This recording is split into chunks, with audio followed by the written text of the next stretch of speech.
And this town hall is focused on the cost of living in Florida. So we're going to go over some of the issues around affordability, but really we're going to do it in the context of the property tax proposal that was the House Joint Resolution that was passed through the Florida House and the Florida Senate, and will be going to the ballot in November. And so I want to share a little bit of background about that and what we have been doing, myself and my colleagues.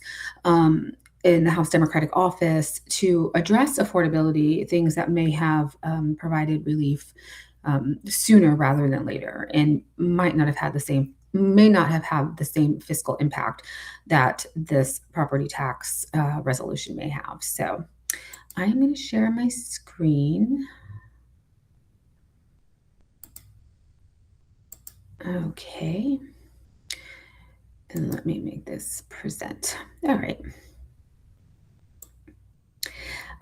So before we get started, really want to just shout out our wonderful House District 44 legislative interns and our legislative aide, James, and our district aide, Michaela, who have worked really hard in getting these slides together for you so you have something visual to look at while I'm yapping.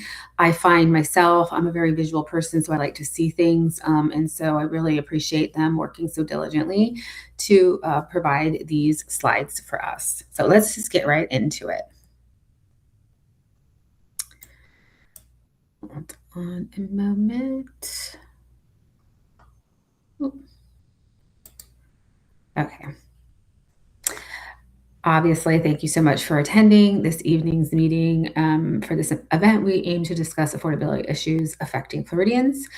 Tonight's focus, housing utility costs, local families and wages, and of course, your voice and your community are at the center of this. And, a lot of what people are going through right now, we're all feeling it collectively. Everybody's feeling a pinch. And so I know it's on everybody's mind, which is one of the reasons why I wanted to make this the focus of our town hall this evening.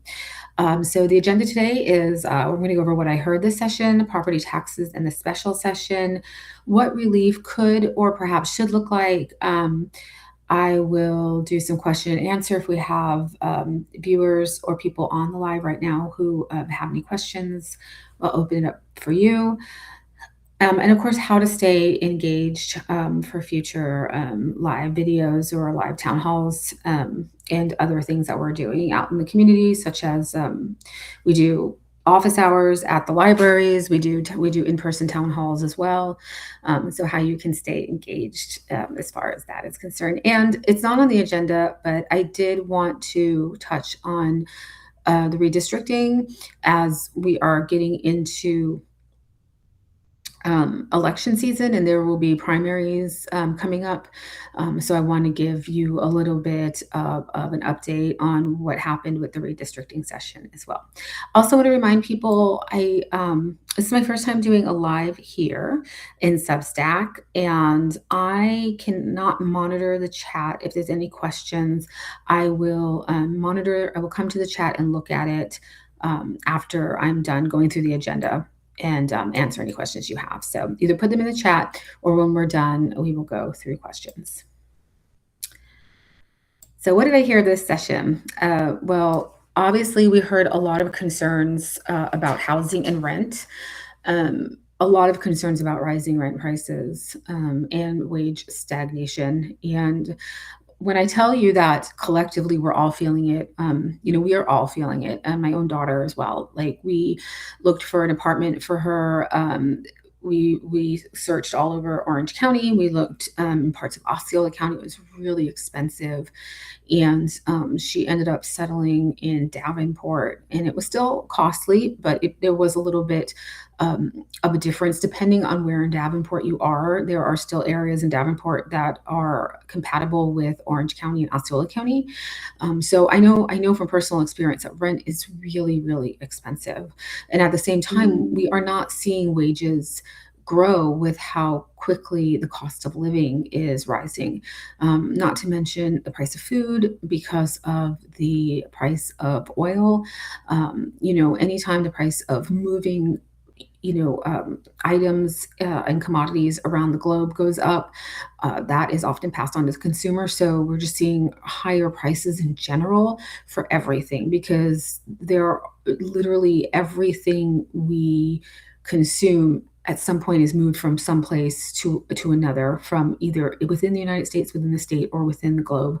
And so we're all seeing the rising cost of that. We're seeing the rising cost of repairs. Our AC recently broke, and of course, your AC. We're in Florida. Your AC is going to break right in the middle of summer, and the cost of the new unit had risen sharply versus when we had looked at perhaps maybe needing a unit a year or two ago. I hear stories from all over the district as well as people are talking about how either their adult children are struggling, or they themselves are struggling. I hear from seniors about the cost of living, and how they are on a fixed income and there is no way for them to make up the difference in what they're having to pay. So it is on everybody's mind, and so of course it was a huge topic of discussion this session. Um, I will tell you that the House Democratic Caucus and the House Senate Caucus both had what they called an affordability agenda. And these were bills that would have addressed some of these issues, including the cost of housing. It would have also addressed healthcare. There was the Medicaid expansion, which we are one of, I think, 10 states in the United States that do not take those federal funds from Medicaid. It has caused a lot of issues, not just for individual patients, but for health systems overall. It's really hard for a lot of doctors and providers to get Medicaid funds.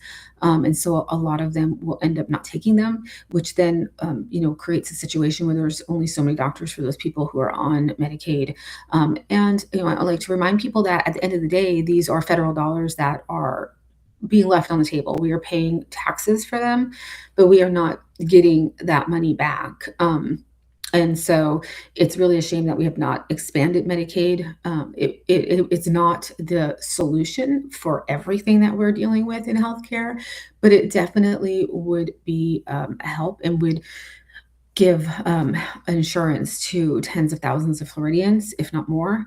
I filed a bill, and I always say, like, we approach these issues, we approach them with large, more reformative bills that address the issues in a very big way, but we also try to take smaller bites of the apple. And so I had filed a bill that would have capped insulin and insulin supplies for people with private insurance.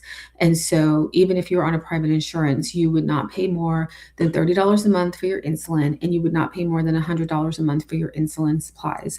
And these are bills that really could have helped people put money in their pocket today, and not have to wait till 2027 or 2028 for a property tax reform that might, at the end of the day, end up costing them on the other side. The affordability agenda also addressed property insurance. And I still hear about property insurance quite regularly. Now, we have seen the price of insurance soften a little bit. We have seen it come down. Um, but the reality is that most people in Florida are still paying, more than they did 5 years ago for their property insurance. And so, that is also somewhere where we can still do some work to address that as well, where we would see the cost of your mortgage go down. Our mortgage went up quite a bit because our property insurance went up from 2,500 in 2022, $2,500 a year, to almost $10,000 a year. We are seeing it go down a little bit. We're looking at maybe 7,500, which is great. I'm not going to complain because we're seeing it go back a little bit, but it's definitely not at the place it was in 2022, and it has caused our mortgage to go up considerably. And when you think again about those people who are on a fixed income, that difference is a lot. It could be make or break for a lot of people. And then, as I alluded to before, just the overall general rising cost of groceries. The cost of meat, beef especially, has gone up a lot. And so people are struggling with that as well, having to make tough decisions at the dinner table. And then, people have also been concerned with the cost of overall just paying for utilities. And these are as needed services. They are needed, especially in the state of Florida. You cannot go without electricity in Florida. It's so hot. It could be life threatening if you did not have a way to cool down your home. And like I said, these interns did such a great job on these slides. I really love all the hard work they did. So we know that Floridians are suffering from the rising cost of housing, insurance, healthcare, groceries, and utilities. And the Florida Policy Project explains that one-third of Floridian families are cost burdened, meaning they spent more than 30% of their income on rent, leaving other essentials on the back burner. For most families, you really should try to spend no more than a quarter of your overall earnings on your rent. But for a lot of families, they are doing 30% or more, and that really is leaving less money for other things, including things that are necessities like medication, for instance, such as insulin. And the affordability crisis dictates Florida's baseline quality of life. And with rising costs, many Floridians have suffered from lower quality living. And we have seen that. And when you combine that with the pulling back of funds from the federal, we also see the counties not having enough money in these support services that they offer. And so we're seeing a rising need of these support services, with these support services being pinched on the other end. And it's creating a lot of tension. And we get people that reach out to us, and they really need help, and we reach out to the county, and before where the county had those resources to really help, they're really having to pull back and be very careful with their money, because they are getting less from the federal government. The state of Florida gets about one quarter to one third of their budget from the federal government. So when the federal government pulls back money, it really makes an impact on the economic outlook in Florida. So let's get into what has been, I think, there have been a lot of things this session, and I have a podcast as well where I try to talk about things as well, because there's always so many things happening in Florida, and I'm always trying to meet people where they are to get the information to them. And so there were a lot of these bills that dealt with like DE&I and things like that. But two of the other bills that were huge discussions because they had special sessions around them were the redistricting special session, and then of course the property taxes in that special session. So I want to go over this special session first, and then I'll kind of go over the redistricting special session before we close out for the evening. So we were called back for a third special session to discuss the property tax proposal, Save Our Homes from Excessive Property Taxes. And this was Governor DeSantis's proposal aimed to exempt the first $250,000 of a homestead's value from taxation. Now, I always like to contextualize things so that you kind of know what the layout was at the time. Now, there had been a proposal that had passed through the Florida House prior to this, but we knew that the governor didn't like it. We knew that the governor was going to call us back for a special session on property taxes. At least none of my colleagues and I in the minority really got to see what the proposal looked like until about 24 hours before we had to vote on it. And I really want everybody to understand that this is a huge upheaval in overall of where we collect money in the state of Florida. And it's going to fundamentally change how counties fund not just the services that I talked about earlier, like the Coalition for the Homeless, but just services like waste management, infrastructure, operations in general. There are a lot of, you know, processes that are happening all the time on the county level that we are not aware of, that we are taking for granted because they are happening all around us. But if they were to stop happening, we would notice. It is kind of like your AC when it goes out. Like your AC is on, you're living your life, and you're not really knowing that the AC is, it's doing its thing. The minute it goes out, you completely understand how important your AC is. A lot of these services are a lot like that. And so, there are concerns about, emergency response, infrastructure, public safety, libraries. Libraries are a huge one. They're such a resource. I have two libraries in House District 44, and the one library, the South Creek Library in the Hunters Creek South Chase area, that was the library that my daughter, and I would go to when she was little, and where she would get tutoring, and where she would meet up for story time, and where when she wanted to learn origami, she took origami classes, and they have Excel classes, and they provide free lunches during the summer for kids who need it. And so these are essential services too. And that's also an issue, is the wording of essential services is so vague that it begs the question that what's essential to one might not be essential to all. I feel a library is very essential. They provide so many services to the community. And I worry about how they will be funded when, if this is voted on to go into effect, and it will be on the ballot in November. So I voted no on it when it came to to a vote.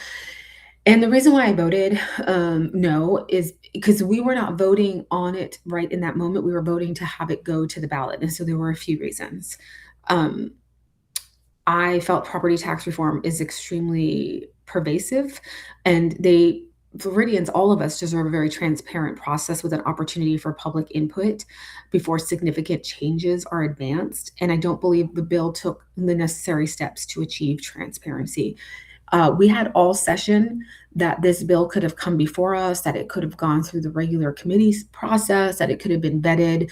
It was put in front of us, very quickly, and we did not have. There were no impact. We didn't have data to see what the impact would be, which leads into the second reason why I voted no, in that there were no impact studies. That any proposal should be carefully evaluated to understand its impact on local schools, public safety, infrastructure, and essential services. I felt like if this is something that we really want to explore, then before we put it to the ballot, then let's do a fiscal impact study. Let's see how this will impact the state. Let's see if we can find a place, let's see how much of a shortfall we'll have on the other end, so we can see where we can fill it somewhere else. The proposal doesn't provide any plan for counties if they can't meet the basic obligations that they have to. So we know that essential services have to be funded. Well, again, this is very vague, but also if you're thinking about the very bare minimum essential services like emergency services like fire and police, then we have to understand that some counties, especially rural and fiscally constrained counties, their whole entire homestead tax revenue goes into paying for their police department. Pardon me. I should have brought a cough drop. So it pays for their whole entire police department, which means if they're not getting those revenues from homestead tax, they will not have enough money to pay for those police departments. But yet they have a requirement to make sure those police departments are funded. How are they going to fund them? These are questions that I feel need to be answered. I need to have an answer to it before I can, in good faith, put it out to be voted on by the people. I filed an amendment that would, it was called the Truth and Ballot Amendment, that would explain to voters that while they might see relief through their homestead exemption, there could be costs incurred in other places. And that was not passed. So unfortunately, I did not feel comfortable voting yes on it. And if we really want to look at property taxes as a place where we can give people relief, um, it should be targeted and it should be intentional, it should be meaningful. And we should also be looking at places where we can provide relief right now. The reality is people are struggling right now, and you're not going to see property tax relief until 2027 and 2028. And it's only going to give relief to people who own a home. It's only going to give relief to people who have lived here for over 5 years. There are still going to be a lot of people who are not going to feel relief, and they are still going to be in a situation where services are going to be pulled back. And this proposal also has the possibility of creating cost in other areas. And so there will be a large amount of people who are not getting relief who are now paying more in other areas. And then there will be people who are getting a homestead exemption, but who are paying fees in another place. And so they may break even, they may not. We don't know. We have no idea.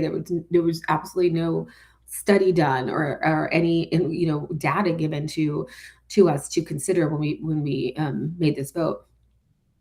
And so it is my duty to ensure that anything that goes to the ballot is clearly written, and the voters have the opportunity to understand what it could the possible outcome. And that amendment was voted down. There were other amendments that would require the state to pick up the tab for everything from veteran services to senior services, infrastructure. All of these amendments that were filed, none of them were passed. So, after all was said and done, I did not feel comfortable voting for this bill. As I said earlier, this tax cut changes a specific tax code, resulting in a reduction of the amount of tax you pay. And so I think can occur by increasing the size of a deduction, which would be what this would do, or increasing the maximum income a person can earn to be eligible to claim a deduction. Tax shifts are a tax shift cuts or reduce one type of tax and increases another.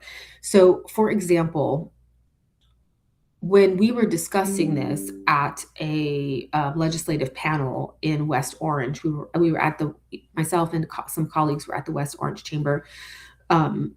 This came up as a topic of discussion. A lot of the business communities is following this too, and is really concerned about it as well. And so they asked the question, it came up. And one of my colleagues said, well, maybe we raise sales tax to 25%. And he was not being cheeky. He was being serious. So again, when I talk about, well, it will be a tax shift, that's what I'm talking about. You will pay somewhere else. And the thing about paying property taxes is that it is very transparent. Like, what it is going to. The counties are required to put it out there for everybody. So whether it's tax cuts or shifts, it's important to understand the effect, which is who or what the money is coming from, and constituents should understand exactly how policies are going to alter their overall tax burden, and this prevents hidden changes from shifting costs onto unaware or vulnerable groups.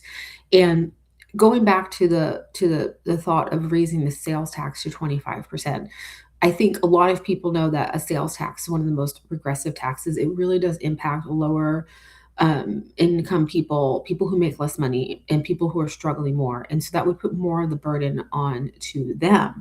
And right now in the state of Florida, that's a lot of people. That's a good portion of the people who live in our state right now, including lots of people I know and love, are in that group. And it would really put a lot of pressure on them. and create a lot of tension from them and have put them in a situation where they have to make even more difficult financial choices. So, and again, thinking about the fact that we had a whole entire affordability agenda that would have addressed issues right now, it was not something I felt I could support. And affordability is bigger than property taxes, and I feel like that the conversation's been dominated, and to make it sound like if we don't cut these taxes, then that's the only way to give people relief. Affordability requires addressing the broader economic gaps in housing supply rather than focusing strictly on property taxes. There are other associated costs with buying and maintaining a home that home buyers face, like roof inspections, property insurance rates, as we talked about earlier, home hardening, and property insurance claims or premiums. And right now, it's really difficult. Property insurance, as I mentioned before, is already a huge issue, and property insurance claims are also really hard. Property insurance claims get denied at a very large percentage, and that leaves people holding the bag on sometimes huge fixes that they need in their home. What relief could look like. So solutions to affordability should be balanced and comprehensive.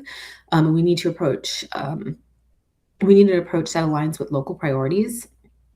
This is definitely not a one size fits all solution. So it's important that constituents understand and evaluate policies alongside lawmakers. And I'm so sorry I keep coughing. Like it's making me so hard to focus and I feel so aware of it. So I apologize. I really have to remember to bring a cough drop with me because it is allergy season.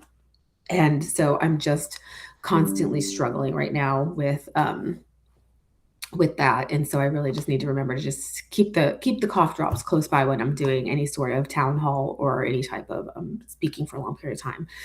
So relief could look like addressing deficits in single family and rental units, permitting delays, restrictive zoning, or limited use of flexible housing options. There were some bills that did address that. We could definitely explore that as long as we're doing it in a smart way and we're ensuring that we're not developing in spaces that are protected, like Shingle Creek, which is, parts of Shingle Creek go through House District 44 and we're all really concerned about it. We could also invest in workforce initiatives that support career or skill development, especially for people who are in the middle of their career or are finding themselves in a situation where work that they did before is being phased out either by AI or just more efficiency where they just don't need as many people. And so helping people move to different types of work can be incredibly helpful in keeping people employed and making sure that they can afford the things that they need, like their house and their bills. So other examples are rural initiatives, youth career exploration, or workforce training grants. All would address a lot of the workforce issues that we have. People just trying to find a good paying job, one that will pay the bills. Healthcare affordability, like I said, expanding medical coverage for individuals with disabilities, chronic illnesses, or just expanding Medicaid altogether. For example, HB 1373, the Medical Coverage Assistance Program for Working Individuals with Disabilities, which was a bill that we sponsored, which would allow people with disabilities to earn more money but keep their benefits and not be forced to stay under a certain salary in order to keep life-saving benefits. Consumer protections, oversight committees to mediate disputes, safeguard consumers from hidden fees or junk fees, prevent cost gouging with organizations increasing prices rapidly, and of course, insurance reform. I still think that's a big one. I think housing, healthcare, and insurance are three of the biggest areas where people are just spending a lot of money. We could deal with rate filings, capping insurance rates, regulating insurance premium costs, publicizing trade secrets, ensuring costs and fees are justified. And of course, also researching all of the claims that are not that are denied. Okay, I'm going to open it up for questions and I am going to see if I can still share my screen while I open it up for questions. I keep getting these, and I don't know if you're hearing them too out there. Okay. I don't see any questions, but that's okay. This is my first time doing it on Substack. So if we don't have any questions, that's fine. You can always reach out to me. I'm always available for, we're just an email away at rita.harris@flhouse.gov. Before we go into other questions, let me see if there are any more questions. No, there are no questions. Before we go into that, this is going to be recorded. And so even though we don't have a lot of people viewing right now, usually people will pick it up later on. So I did want to go over the redistricting because we're going to be going into a election pretty soon, August 18th, the primaries.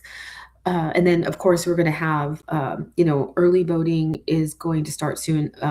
Vote by mail ballots are going to be sent out even sooner. And so, really, our election season is, a few weeks long. And so, I want you to be aware that there was a redistricting bill that was filed. Again, it was also one of those situations where we found out about it very quickly. Um, we heard about the maps as soon as the rest of the country heard about them. So we were kind of scrambling to understand everything, the impacts they were going to have, and also scrambling to understand what the Supreme Court decision in Louisiana, how that was going to interact with our Fair Districts Amendment that was voted on overwhelmingly by, across the board people in the state of Florida, regardless of their political persuasion, were really supportive of that amendment. So, trying to figure out how it was going to interact with that. So, for your information, there will be a lot of people are going to have new congressional candidates. And so I encourage you to go to your supervisor of elections website and look and see who the candidates are so that you can research who you want to support, so you can learn about them. And then for Orange County, there are two new districts that was voted on by the people. The people of Orange County voted to expand their county commission by two. So there are going to be two new county commission seats, and you might be in the same county commission seat, or you may be in a new county commission seat. And so therefore you might um, recognize who you're voting for, and you may not. And so you might want to take some time and research all the candidates in that race as well. And I can say for House District 44, we were one of the districts that was cracked. So when you are gerrymandering, you have there are two things that they do. They either pack a district, or they try to take as many, in this case, Democratic voters and push them into one district, or they crack a district where they take usually a constituency group, a district that has either large Democratic base or a large constituency group, and crack it up into pieces. So drawn in such a way that the constituency groups don't have the political power to vote. Their vote, it matters because there are other elections on the ballot, but it's really hard for them to sometimes overcome that gerrymander. And so our district was cracked a lot. And we had three Congress people prior. We had Congressman, we still have them until November, but we had Congressman Webster, who had a little portion of the west side of my district. And then we had Congressman Frost, who had a little bit of the west side and a little bit of the north in the Taft area. But overwhelmingly, our district was served by Congressman Darren Soto. And he served, most of House District 44, all of Osceola and parts of Polk. And now his district is all the way down to the Glades. So his district is very large. It goes from still parts of House District 44 all the way down south. And then we have parts of the district that go way out to Vero Beach. And then I was redistricted into House District 11, which now goes up to the Villages. And so these districts don't make sense when you think about what is required to be present when you redistrict. There has to be certain geographical and political boundaries that have to be honored. And I also like to remind people that the same amount of people that are in these districts were in the districts before. And a lot of what was used to justify the redistricting was the Florida has grown, and so therefore, we need to, redistrict, but these districts don't have a different amount of people in them. So it is literally like taking a table and just moving the chairs around, and that's all that happened. Except now the chairs are placed in a way where before there were 8 Democratic seats, or Democratic access seats, and now there are 4. And I hate saying that because I think seats should just be seats, and they should be open to, it should be, they should be drawn in a way that makes sense for the communities and the geographical boundaries and all that. But they should be seats where, any party could, potentially win. But under what we have been under for the last couple of decades, these seats, we had 8 that were seats that could be won by a Democrat or were considered Democratic seats, and now we'll have 4. So in the state of Florida, the whole Democratic congressional delegation will be 4 people. And, that's not right. People should be able to choose who their electeds are, not the other way around. And so it's really important, as we move into the next election, that we really look and ensure that, because redistricting will come again. It normally comes every 10 years. It follows the census. This was mid-decade redistricting. It was done for political reasons, in my opinion.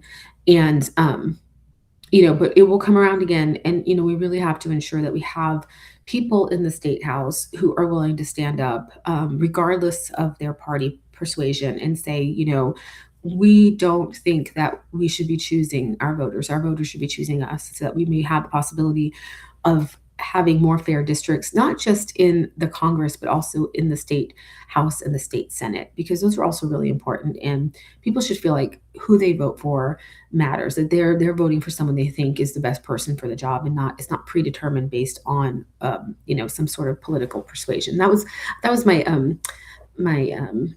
I got on my little soapbox there, so I apologize. Let me get back to this. And so don't forget to stay engaged. If you need to, you can contact us, as I said earlier. You can email us. You could also email James. You can reach out to our district aide, or you can call our number. You can also subscribe here on Substack. I am going to try to do our monthly virtual town halls here, because I really like the setup here. I feel like it's a little bit easier to manage. You can follow us on socials. I am on Instagram, I am on TikTok, and I am on Facebook. I'm also on Blue Sky. And then, of course, we have my website, Rita for Florida. Just know that if you have an issue, whether it is a congressional issue or a county issue, if it's not something that we can take care of, we will make sure that you are directed in the right way, and we'll connect you to whoever you need to be connected to. And feel free to reach out no matter who you are. Our office is not partisan. We help whoever needs to be helped. Even if you're not in our district, we are here to help you. So without further ado, if there are no questions, which I don't think there are, and I see Paul is here, and I just want to say thank you, Paul. You're amazing. You're always so engaged and so involved, and I appreciate that. So if there are no questions, I will end this town hall for this evening. Keep an eye out for our July town hall. It'll be at the end of July, and we'll have a different topic that we'll go over. And I hope to see you there, Paul, and I hope to see a few other people there as well. I hope everyone has a good evening. Bye.